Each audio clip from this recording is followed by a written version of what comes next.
아,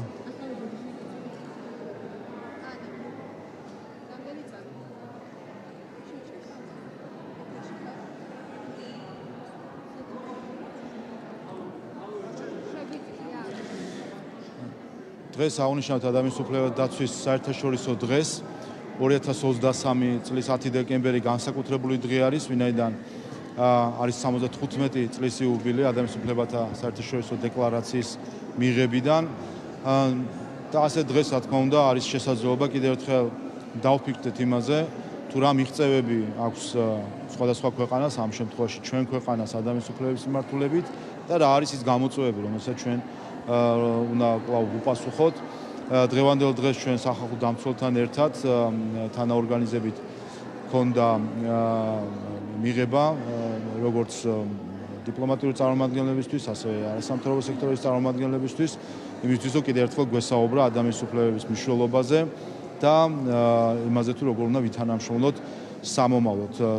ამ დღესთან დაკავშირებით ჩვენ თემატურადაც დავტვირთეთ აღნიშვნა და ქონდა დღეს პრეზენტაცია ქალთა უფლებების 10 წლეულის კვლევისა, რომელიც საქართველოს პარლამენტმა და მისმა კვლევითმა ცენტრმა ჩაატარა. მინდა მადლობა გადაუხადო გენდერული თანასწორობის საბჭოს, რომელიც ამ საკითხის კურატორი არის და რომელმაც პარლამენტის კვლევით ცენტრთან ერთად ძალიან მნიშვნელოვანი და მოცულობითი კვლევა ჩაატარა იმისთვის, რომ გვენახა თუ რა შეიცვალა ამ ხრივ ბოლო 10 წლის განმავლობაში ის მიღწევები, რომელიც ჩვენ ქვეყანას აქვს და როგორ უნდა ვიმოქმედოთ სამომავლოდ. ჩვენ შეგახსენებთ, რომ ბოლო 10 წლის განმავლობაში განსაკუთრებით რაც შეეხება ქალთა უფლებების გაძლიერებას, საქართველოს მნიშვნელოვან პროგრესს და წინსვლას მიაღწია დაწყებული პოლიტიკური მონაწილეობისგან, გაგრძელებული ოჯახში ძალადობის პრევენციის, აღკვეთის და დასჯის მხრივ. ასე რომ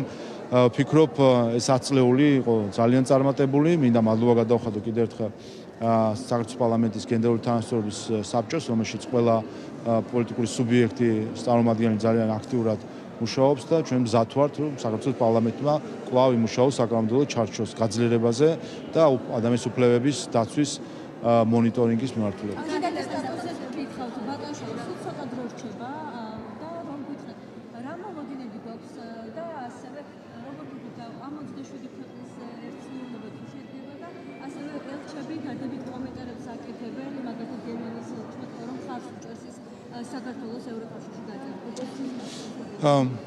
რაც შეეხება კანდიდატის სტატუსს საქართველოსთან დაკავშირებით, ჩვენ გვაქვს რამდენიმე მოცემულობა. პირველი, ჩვენ გვაქვს პოზიტიური დასკვნა ევროკომისიის, რომ მიენიჭოს კანდიდატის სტატუსი. მეორე, ჩვენ აქამდე ვისმენდით, რომ 27-ვე ქვეყანას აქვს პოლიტიკურად გაცხადებული, რომ ხარს უჭერენ კანდიდატის სტატუსის მინიჭებას, ასე რომ წინ ამ საკითხს აღარაფერი აღარ უდგას, ასე ჩვენ მოველით 14-15 დეკემბრის სხდომას ევროპული საბჭოსი, რათა ქართულმა ხალხმა დამსახურებულად მიიღოს ის კანდიდატობის სტატუსი, რომელზეც უკვე წელიწად ნახევარი არის მუშაობს მთელი სახელმწიფო. ჩვენ შარშანაც ვიმსახურებდით კანდიდატის სტატუსს, იმიტომ რომ ვიყავით ლიდერები სხვა ქვეყნებთან მიმართებით, თუმცა სამწუხაროდ შარშან არ იქნა ეს გადაწყვეტილება მიღებული. წელს ყველა წინაპირობა არსებობს ამისთვის, ასე რომ ჩვენ მოლოდინი გვაქვს ერთადერთი, რომ იქნება მიღებული გადაწყვეტილება დაფუძნებული დამსახურებას.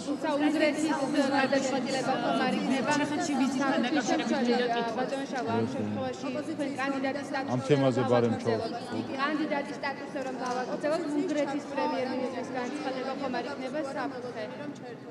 გავიგე, ორივე კითხვა გავიგე. ორივე კითხვას უპასუხებ. ორივე კითხვას უპასუხებ, გავიგე ორივე კითხვა. ორივე კითხვას. ორივე კითხვა დავწერე. რაც შეეხება საკითხს იმასთან დაკავშირებით, რომ შეიძლება ამ გადაწყვეტილებას ხელი შეეშალოს, არ მგონია მე და ისინი, ვინც ამაზე საუბრობენ, ფიქრობ, რომ მათ ძალიან დაბალი წარმოდგენა აქვთ ევროკავშირზე.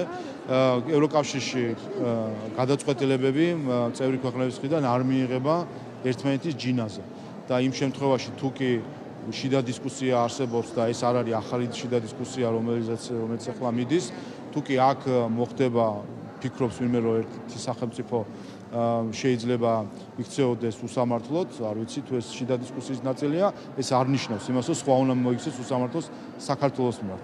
გადაწყვეტილებები ევროპული ჩვენი გაზიარებული ევროპული ღირებულება სწორედ იმას ამბობს, რომ გადაწყვეტილებები მიიღება სამართლიანად, ობიექტურად, დამსახურებაზე დაყნობით, ჩვენ ასე ვმოქმედებთ და ესეთივე მოლოდინი გვაქვს ჩვენ ევროკავშირის წევრი ქვეყნებიდან, რომ გადაწყვეტილება იქნება მიღებული სამართლიანი და არა ვინმეს ჯინაზე. რაც შეეხება 9 რეკომენდაციას და მასზე მუშაობას, იცით რომ ჩვენ ევროკომისიასთან შეთანხმებით სამოქმედო გეგმას შევიმუშავეთ ამ 9 რეკომენდაციაზე სამუშაოდ, ასე რომ კიდევ ერთხელ უპირველეს ყოვლისა მნიშვნელოვანია რომ ეს ფაზა დასრულდეს წარმატებით, მომავალ კვირას და მივიღოთ კანდიდატის სტატუსი და რა თქმა უნდა შემდეგ ღია კარი ყველასთვის, ვისაც უნდა რომ დაეხმაროს საქართველოს ხელისუფლებას, რომ ისეთივე წარმატებული იყოს, როგორც ვიყავით წარმატებული კანდიდატის სტატუსთან დაკავშირებით, დრომ გვაჩვენა, რომ საქართველოს ხელისუფლება მოქმედებდა სწორად, მოქმედებდა საქართველოს მოსახლეობის, ქართველი ხალხის ინტერესებში და მოქმედებდა გააზრებულად იმ მიზნის მიმართ მოძრაობით, რასაც ქვია კანდიდატის სტატუსი, ზუსტად ასევე წარმატებულად ჩვენი ხალხის ინტერესების გათვალისწინებით იმოქმედებს საქართველოს ხელისუფლება მომდევნო თვეების განმავლობაში 9 რეკომენდაციასთან დაკავშირებით, თუ კი ვინმე მზად არის რომ იმოქმედოს ქართული ხალხის ინტერესი და არა მხოლოდ საკუთარი პოლიტიკური და პარტიული ინტერესით, ყველასთვის კარი ღია არის ამ პროცესში. საქართველოს პრეზიდენტი სალომე ზურაბიშვილის ჩეხეთში ვიზიტთან დაკავშირებით მინდა ვკითხოთ, რეალურად ეხლაც არ აქვს მას მთავრობის თანხმობა. როგორ შეიძლება ეს ვიზიტი შეფასდეს იმპიჩმენტის პროცედურის ჩავარდის მერე ფაქტობრივად მეორე ვიზიტი არის საზღვარგარეთ სალომე ზურაბიშვილის? არ ვიცი მე ის გაემგზავრა თუ არა უკვე ამ მოგზაურობაში მედიიდან ვიცი მე, თუმცა თუ კი ეს ასე არის, ეს იქნება უკვე რა თქმა უნდა პირდაპირი უხეში და ღია დარღვევა არა მხოლოდ კონსტიტუციის, არამედ საკონსტიტუციო სასამართლოს გადაწყვეტილების. ასეთი რამ საქართველოს 30 წლიან ისტორიაში არც ერთ პრეზიდენტს არ გაუკეთებია, არც მიხეილ სააკაშვილს შეგახსენებთ, რომელმაც დანაშაულები ჩაიდინა, არც ერთ პრეზიდენტს. მიხეილ სააკაშვილსაც კი საჯაროდ, ღიად ფეხქვეშ არ გაუთელია საქართველოს საკონსტიტუციო სასამართლოს გადაწყვეტილება და საქართველოს კონსტიტუცია.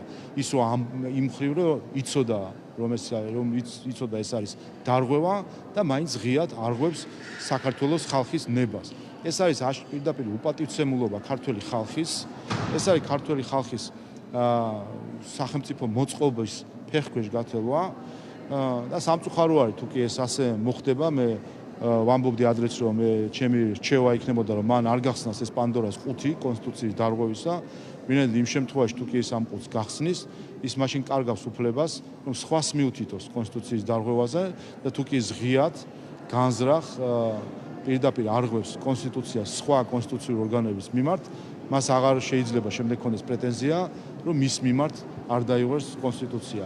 აი ამ სამწუხარო ჩიხში შეყავს მას საქართველოს სახელმწიფო მოწყობა. ესე პირდაპირ მტრობა ქართული სახელმწიფოსი, როდესაც საკონსტიტუციურ ორგანოს წარმომადგენელი არა შემთხვევით, არა გაუაზრებლად, არა არცოდნით, არამედ გააზრებულად ცოდნით, რომ ეს არის კონსტიტუციის დარღვევა, ცოდნით, რომ ეს არის საქართველოს საკონსტიტუციო სასამართლოს გადაწყვეტილების დარღვევა, მიუხედავად ამისა, პირდაპირ გააზრებულად არ ყოფს. ეს არის პირდაპირ დარტყმა საქართველოს სახელმწიფოებრიობისადმი, მაგრამ აქ საერთო ჯამში გასაკვირი არაფერი არ არის ამ მხრივ და კიდევ ერთხელ იმ დაშვებით, რომ თუ ის აპირებს რომ გაემგზავროს ამ მოგზაურობაში, არ ვიცი მე დასტური ამ მხრივ როგორც ვიცი ადმინისტრაციის მხრიდან არ არის.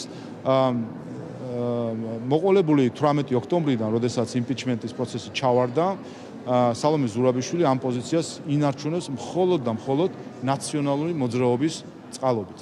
ნაციონალურ მოძრაობამ ჩაშალა მაშინ იმპიჩმენტის პროცესი მიუხედავად იმისა, რომ აშკარა იყო კონსტიტუციის დარღვევა. რომ არა ნაციონალური მოძრაობა იმპიჩმენტი შედგებოდა და სალომე ზურაბიშვილი არ იქნებოდა ამ თანამდებობას. ნაციონალურ მოძრაობას რა თქმა უნდა ამას არ გააკეთა, იმიტომ რომ უფრთხილდება კონსტიტუციურ ორგანოებს თუ სხვა რამეს. ნაციონალურ მოძრაობას აქვს პირდაპირ მიზანი, გაცხადებული მიზანი მიხეილ სააკაშვილის ციხიდან დახსნისა და სალომე ზურაბიშვილი მათთვის არის ინსტრუმენტი მიხეილ სააკაშვილის ციხიდან დახსნისთვის. სწორედ ეს არის მათი თანამშრომლობის მთავარი საფუძველი. ასე რომ დღეს სალომე ზურაბიშვილი მათ შორის აი ამ ღონისძიებებით საქართველოს კონსტიტუციის ფეხქვეშ გათელვით არის ჩვეულებრივი ინსტრუმენტი მიხეილ სააკაშვილის ხელში. აი ამ სამწუხარო რეალობამდე მივედით ჩვენ. ნაციონალურობაში მდგარი პროცესებზე 300 მეწერმა დადობა დღეს უკვე პარტია რაიონულ ორგანიზაციებზეა საუბარი. მანამდე გვახსოვს ძველმა წარმომადგენლებმა დადავეს პარტია ნიკამელიას განცხადებაც ასევე გვახსოვს, ის კიდევ ერთხელ ამბობდა მედიასთან, რომ არაფორმალურად იმართებოდა ეს პარტია. აი, როგორ გონიათ, რა პროცესები მიმდინარეობს ახლა ყველაზე მსხვილ ოპოზიციურ პარტიებში? საერთო ჯამში ეს არის თვალთმაქცობა, რაც ხდება, თითქოს და არის დაშლა, თითქოს და არის რაღაც გამოყოფა, ცდილობა რომ გათეთდნენ იმ დანაშაულებრივი წარსულიდან, რომელიც მას აქვს და დანაშაულები აწმოდა, რომელიც ნაციონალურ მოძრაობას უკვე ოპოზიციაში ყოფნის დროს დაიგროვეს, იმით რომ მუდმივად ქართული ხალხის ინტერესების საზიანოდ მოქმედებენ. ეს ერთი ჯგუფი, ასე ვთქვათ, არის ცდილობა ეს ერთი ჯგუფი რაღაცნაირად გაათეთრონ, მაგრამ ეს არის ჩვეულებრივი თვალშინაცარის შეყრა ქართული ხალხისთვის. თავარი სიბოროტე ამ ქვეყანაში ნაციონალურ მოძრაობა მნიშვნელობა არ აქვს ის როგორ იქნება, რომელ ოფისში ვინიჯდება. ეს არის იდეოლოგია, რომელსაც იზიარებს ყველა მისი დანაყოფი მათ შორის, რომელიც ხან ცალკეა, ხან მათთან ერთად არის. გიორგი ვაშაძეც გამოიყო ასე დემონსტრაციულად და პირდაპირ არათუ აკრიტიკებდა, არამედ იყო მძიმე შეურაცხყოფ, ურთიერთშეურაცხყოფები, დღეს ისევ ნაციონალურ მოძრაობაში არის უკვე ფორმალურად. იმიტომ არც არასდროს არ დაშლინა, არც არასდროს არავინ არ გამოყოფია. ნაციონალურ მოძრაობა, სტრატეგია აღმაშენებელი, გირჩი, დროა, ლელო, ეს ყველა არიან ნაციონალურ მოძრაობის ნაწილები, ასე რომ თავარი მიზანი როგორც ჩანს არის რომ დააბნიონ მოსახლეობა, რომ თითქოს რაღაცა ხდება განხეთქილება სინამდვილეში, ეს არის ერთი ქოლგა, ერთი იდეოლოგია, ერთი პარტია თავისი არსით, ოფისში რომელ ოფისში იჯდება, ამას მნიშვნელობა არ აქვს. ნაციონალურ მოძრაობა, როგორც ანტიქართული პოლიტიკური გაერთიანება, კლავაც არის ძლიერად და ეს არის მნიშვნელოვანი, რომ 2024 წელს ამ საკითხს უნდა გასცეს ქართულმა ხალხმა პასუხი. საქართველოს კატარის ანგარიშის დაკავშირებიდან კითხოთ დღეს გამოქვეყნდა საქართველოს ანგარიში, სადაც საუბარია იმაზე, რომ პენტენციურ დაწესებულებებში საკმაოდ რთული ვითარება, აქ საუბარია არაფორმალურ მართლობასთან დაკავშირებით. რამ გამოიწვია ეს თქვენი აზრით და საკმაოდ კრიტიკული ანგარიშია?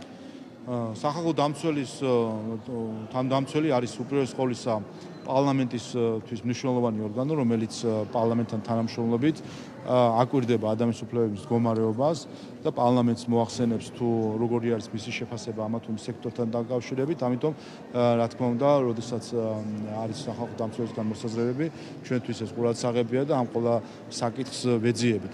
რაც შეეხება პენტენციურ დაწესებულებებს, ერთ რამეს შევახსენებ ყველას და ჩვენ საზოგადოებასაც, 2012 წლამდე ძირითადი ადამიანის უფლებების დარღვევებთან დაკავშირებით და მძიმე დარღვევებთან დაკავშირებით ძირითადი საჩირებები სტრასბურგში მიდიოდა სწორედ ციხეებში ადამიანის უფლებების დარღვევის გამო. 2012 წლის შემდეგ არც ერთი და ხალხს უსვამ, არც ერთი საჩივარი არ შესულა სტრასბურგის სასამართლოში, რომელიც ეხება ციხეებს. ეს მეტყველებს თუ რამდენად განსხვავებული არის დღეს მდგომარეობა პენტენციურ დაწესებულებებში, რაც შეეხება ცალკეულ საკითხებს იქნება ეს საკანონმდებლო მოწესრიგების საჭიროება თუ პრაქტიკის გაუმჯობესების საჭიროება, სწორედ ამიტომაც არის სახალხო დამცველი, რომ პარლამენტთან ერთად ამ საკითხებზე ვიმუშაოთ და რა თქმა უნდა, ყველა ამ საკითხზე ადამიანის უფლებათა დაცვის კომიტეტი გაამახვილებს ყურადღებას, ჩახედავს უფრო დეტალურად, თუ საკანონმდებლო მოწესრიგება რაიმე დამატებით საჭირო, ამას გავაკეთებ, თუ საზოგადო პრაქტიკაში გასაუმჯობესებელი,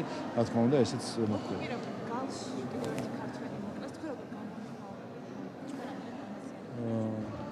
დიახ, კიდევ ერთი სამწუხარო ფაქტი მოხდა და ეს კიდევ ერთხელ ხაზს უსვავს სიმძიმეს ოკუპაციისა და დღეს ადამიანის უფლებების დაცვის დღეს განსაკუთრებით მნიშვნელოვანია ამ პერსპექტივითაც შევხედოთ, რომ ოკუპაცია გულისხმობს არა მხოლოდ საქართველოს ტერიტორიული მთლიანობის რღვევას, არამედ ეს უპირველეს ყოვლისა გულისხმობს ადამიანის უფლებების ფეხქვეშ გათვლას იმ რეგიონებში, რომელიც ოკუპაციის ქვეშ არის. ეს არის ის ზონა, სადაც არის, რომელიც მათ შორის სტრასბურგის სასამართლოს მიერ აღიარებულია, რომ არის რუსეთის ეფექტური კონტროლის ქვეშ. შესაბამისად, სწორედ ეს ოკუპაციის გამოწვევა ამ მხრივაც არის მნიშვნელოვანი, რომ ადამიანის უფლებების მხრივ არის მძიმე მდგომარეობა. მე უსამძიმრებ მის ოჯახს და ეს კიდევ ერთხელ გვაჩვენებს ჩვენ, რომ რამდენად მნიშვნელოვანი არის, რომ ოკუპაცია რაც შეიძლება მალე დასრულდეს. რუსული კატალოგების შეძენის საქმესთან დაკავშირებით ოპოზიცია ითხოვს ნდობის ჯგუფის მოწვევას პარლამენტში. აქ საუბარია შაბათის საგამოძიებო რეპორტაჟზე და ირკვევა, რომ შინაგან საქმეთა სამინისტრომ სწორედ რუსეთისგან შეიძინა 4 კატარღა და გადაიხადა 2 მილიონამდე ლარი.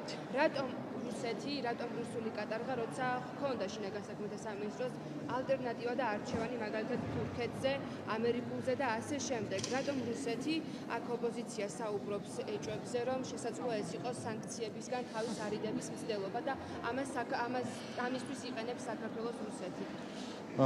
ფიქრობ, აქ ერთადერთი კითხვა რაც უნდა დაისვას, რატომ ცდილობს ლელო და მისი პარტიული ტელევიზია, ამ შემთხვევაში TV პირველი, რატომ ცდილობს საქართველოს რეპუტაციის შელახვას, რატომ ცდილობს დეზინფორმაციის გავრცელებას საქართველოს სახელმწიფო უწყებების წინააღმდეგ. დეზინფორმაცია, ბატონშალა, დიახ, რა თქმა უნდა, დეზინფორმაცია არის, არანაირი კატარღები. ესე იმიტომ რომ TV პირველმა გაავრცელა დეზინფორმაცია, საზოგადოების შეცდომაში შეყვანა არ არის? ზოგადად არსებობს ტყუილის პრეზუმპცია ზოგიერთი მედიის მხრიდან და რა თქმა უნდა კრიტიკულად უყურებთ ხოლმე ამ მომენტებს, თუმცა რაც შეეხება თავად ამ საკითხს, არანაირი შესყიდვა რუსეთიდან კატარღების არ განუხორციელებია შინაგან საქმეთა სამინისტროს. შინაგან საქმეთა სამინისტრომ კატარღების მოწოდებისთვის გამოაცხადა ტენდერი. ტენდერში მონაწილეობას იღებდნენ ქართული კომპანიები, გაიმარჯვა ქართულმა კომპანიამ, იმ კომპანიამ, რომელიც ამერიკული კომპანიის წარმომადგენელია საქართველოში, რომელიც და მათ შორის მათ მოახდინეს ამ კატარღების ასე თქვათ მიწოდება და აწყობა და მიწოდება და მათ შორის ამერიკული დეტალებიც არის შიგნით გამოყენებული. ასე რომ მე ის მიკვირს, რომ რა თუ ღირს ლელოს, რომ ასე ამუშავებს ის თავის მედიას, რომ საქართველოს დაარტყას ყოველ დღე. აი ეს ხო საერთოდ შორს არის ქართველობისგან, პატრიოტიზმისგან, როდესაც ჟურნალისტური გამოძიება. როცა ვსაუბრობ TV პირველზე, გულისხმობთ ლელოს. მე მგონი და პირიქით, როცა ვსაუბრობ ლელოზე, გულისხმობთ TV პირველზე. ქართულ ცნებაზე როცა ვსაუბრობთ, რომელ ტელევიზიაზე ვსაუბრობთ? რაც შეეხება ლელოს, კიდევ ერთხელ, ხო? აი ეს როდესაც ასეთი სიუჟეტების დაკვეთა ხდება, რომ რაიმენარად დააზიანოს საქართველოს რეპუტაცია, შეარყიონ ჩვენი უსაფრთხოების სისტემები, აი ეს არის რომელიც პასუხი მათ უნდა გასცენ მოქალაქეებს. როდესაც გავლენ ქუჩაში, აი ეს კითხვები დაესმევა მათ, რომ რატომ ესხმიან თავს საქართველოს სახელმწიფოს. სად არის მათი რომელი ქვეყნის მიმართ აქვს მათ ლოიალობა. ეს არის საქართველო, რომლის ერთგულები არიან, თუ ეს არის სხვა ქვეყნები, სადაც მე დადიან ხოლმე ვიზიტებში და საიდანაც ელიან ლეგიტიმაციას. ამიტომ არის რომ ქართველი ხალხი არასდროს არ მისცემს ხელისუფლების მანდატს იმ პოლიტიკურ ძალას, რომელიც არა ქართველი ხალხის და ქართული სახელმწიფოს ერთგული არის, არამედ სხვა ხალხების, სხვა სახელმწიფოების, სხვა ორგანიზაციების, სხვა ჯგუფების ერთგული არის. მადლობა.